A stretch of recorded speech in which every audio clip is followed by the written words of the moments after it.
Madam, আমি Sukanya, Asian পাবলিকেশনে আছি। আপনি আমাকে আপনার নামটা প্রথমে বলুন, আর বলুন যে আজকে মাদার্স ডে, মাতৃদিবস, আপনার কাছে এর কি বিশেষ কোনো মাহাত্ম্য আছে? একটু কথাটা আসতে।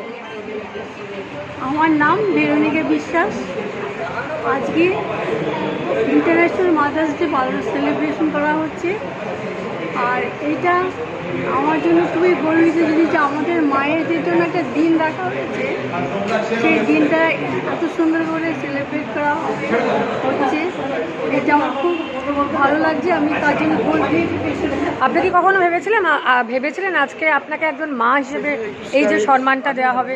পেছন দিয়ে আমি আগে কখনো ভাবিনি, কিন্তু আমার মেয়ে যেহেতু এই ধরনের কাজ করে থাকে, সমাজ সেবামূলক কাজ করে থাকে, ও সেলিব্রিটিদের মধ্যে একজন হয়ে গেছে এখন। তো এই কাজ সংস্থা ওদেরকে বলা হয়েছে মাতৃ দিবস পালন করা হবে, এবং আমি তো হঠাৎ শুনে খুবই আনন্দ আপ্লুপ্ত, যাদেরকে বলা হয়। তো আমার খুব ভালো লেগেছে। আপনি সংসার ছাড়াও আর কি করেন বর্তমানে? আমি শুনলাম আপনি নার্সিং করেছেন অনেক বছর, এখন আপনার 70 ইয়ার্স।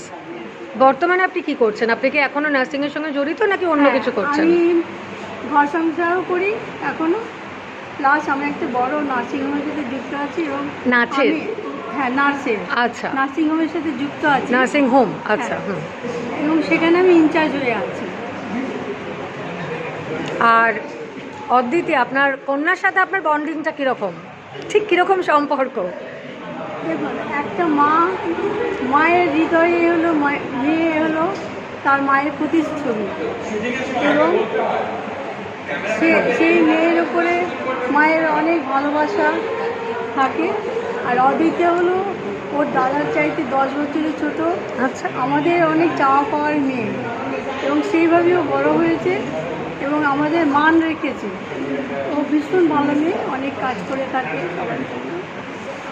ভালো থাকবেন। Thank you very much. শুভ মাতৃদিবস।